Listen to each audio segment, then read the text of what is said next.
आखिर कितनी जनरेशन्स बनाएंगे हम? जेन एक्स, जेन वाई, मिलेनियल्स, जेन जी, जेन अल्फा, जेन बीटा और आगे जेन गामा, जेन डेल्टा और उसके बाद आखिर ये सिलसिला कहाँ रुकेगा? ज़रा सोचिए, जिसे हम आज जेन जी कह रहे हैं वो आज 20-25 साल का है। हम कहते हैं कि जेन जी रिबेलियस है, अथॉरिटी को क्वेश्चन करता है, कॉम्प्रोमाइज़ नहीं करता, अपनी बात पर अड़ा रहता है। ठीक है, लेकिन यही जेन जी जब 40 का होगा, जब 60 का होगा और जब 80 का होगा, क्या तब भी हम कहेंगे कि जेन जी रिबेलियस एंड नॉन कॉम्प्रोमाइजिंग? अगर नहीं, तो फिर ये कैरेक्टरिस्टिक्स जेनरेशन की है या एज की? यहीं पर मुझे इस पूरी जनरेशन थ्योरी में एक फंडामेंटल प्रॉब्लम दिखाई देती है। हम अक्सर लाइफ स्टेज की कैरेक्टरिस्टिक्स को जनरेशन की कैरेक्टरिस्टिक्स मान बैठते हैं। 20 साल की उम्र में रिबेलियन कोई नई बात नहीं है। हर जनरेशन का युवा अपने समय में अथॉरिटी को चैलेंज करता रहा है, क्योंकि वह स्वभाव से विद्रोही होता है। आज जेनजी कर रहा है, कल मिलेनियल्स कर रहे थे, उससे पहले भी जेनेक्स कर रहा था, और उससे भी पहले के युवा अपने समय में व्यवस्था पर प्रश्न उठा रहे थे, उससे सुधारने का प्रयास कर रहे थे। तो क्या हर बार एक नई जनरेशन पैदा हुई या सिर्फ युवा हुए? यहीं एक और इम्पॉर्टेंट कॉन्सेप्ट आता है, कोहॉर्ट। कोहॉर्ट का मतलब बहुत सिंपल है, एक पर्टिकुलर समय में पैदा हुए लोगों का एक समूह जिनके जीवन पर उस समय के हिस्टोरिकल, इकोनॉमिक और टेक्नोलॉजिकल एंड सोशल परिस्थितियों का कुछ कॉमन इन्फ्लुएंस पड़ा। ये एक यूजफुल एनालिटिकल कॉन्सेप्ट है, लेकिन धीरे धीरे हमने कोहॉर्ट को एक फैशनेबल आइडेंटिटी में बदल लिया। जेन जी ऐसा है, जेन अल्फा वैसा है, और जेन बीटा तो और ही अलग होगा। और फिर ऐसा लगने लगा जैसे कि हर 15 साल में कोई नई स्पीसीज ऑफ ह्यूमन बीइंग पैदा हो रही। सबसे बड़ी प्रॉब्लम यही है कि इन जनरेशन की बाउंड्रीज भी यूनिवर्सली फिक्स नहीं है। किसी के हिसाब से जेन जी 1 साल से शुरू होती है, किसी के हिसाब से दूसरे साल से।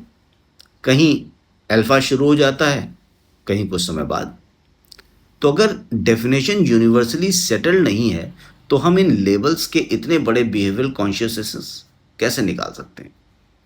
और अब एक बेसिक सवाल, जब आज का जेनजी बूढ़ा हो जाएगा तब वो क्या होगा? वो तो जेनजी ही रहेगा ना, क्योंकि आपने उसकी डेफिनेशन कर दी है। उसकी जनरेशन तो बदली नहीं, लेकिन उसका बिहेवियर, उसकी प्रायोरिटीज़, उसकी रिस्पॉन्सिबिलिटीज़ और उसका वर्ल्ड व्यू काफ़ी कुछ बदल जाएगा।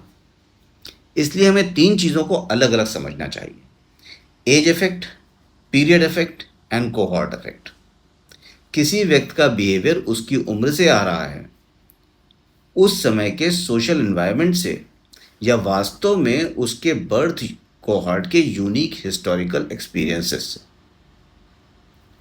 यही असली सोशल साइंस का सवाल बन जाता है। हर चीज़ का जवाब सिर्फ बिकॉज ही इज जेन जी नहीं हो सकता। और इंटरेस्टिंगली, हम अपनी भारतीय इंटेलेक्चुअल ट्रेडिशन में एक अलग तरीके की सोच को पाते हैं। वहाँ फोकस ये नहीं था कि आप किस जनरेशन के हैं, आपकी जनरेशन का कोई नाम होगा, बल्कि ये था कि आप जीवन की किस स्टेज में हैं। वो स्टेज आपकी आयु से निर्धारित होती थी। ब्रह्मचर्य 25 वर्ष, गृहस्थ 50 वर्ष, वानप्रस्थ 75 और फिर संन्यास। यानी फोकस था लाइफ स्टेज, रिस्पॉन्सिबिलिटी और सोशल रोल। ये अप्रोच कहती है कि वही एक इंसान समय के साथ बदलता है, और ये शायद एक नेचुरल प्रोसेस है, क्योंकि आज का रिबेलियस 20 ईयर्स ओल्ड है, लेकिन आगे चल करके एक रिस्पॉन्सिबल पेरेंट बन जाएगा। आज का नॉन कॉम्प्रोमाइजिंग यंगस्टर कल किसी ऑर्गेनाइजेशन का लीडर हो सकता है, और जो आज अथॉरिटी को क्वेश्चन कर रहा है, कल खुद अथॉरिटी की पोजीशन में हो सकता है। तो क्या वो बदल जाएगा? हाँ, लेकिन उसकी जनरेशन नहीं बदली। वो खुद के जीवन को एक नए सिरे से लेके चलता है और नई स्टेज पे रखता है। इसलिए मुझे लगता है कि जनरेशन एक्स, वाई, जी, अल्फा, बीटा जैसे लेबल्स को कंप्लीटली रिजेक्ट करने की ज़रूरत नहीं है, लेकिन उन्हें एब्सोल्यूट ट्रुथ मानना भी ठीक नहीं है।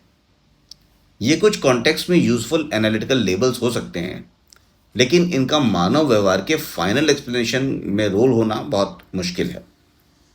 ये एक प्रॉब्लम हो सकती है, क्योंकि हर 15 साल में नया नाम देने से नया इंसान नहीं पैदा हो जाता। Human beings change, technology changes, society changes, life style changes, लेकिन इंसान की बेसिक ह्यूमन नेचर इतनी जल्दी नहीं बदलती। और शायद हमें जनरेशन को एक दूसरे का रिप्लेसमेंट समझने की जगह एक ही ह्यूमन जर्नी को अलग अलग पड़ाव के तौर पे देखना चाहिए।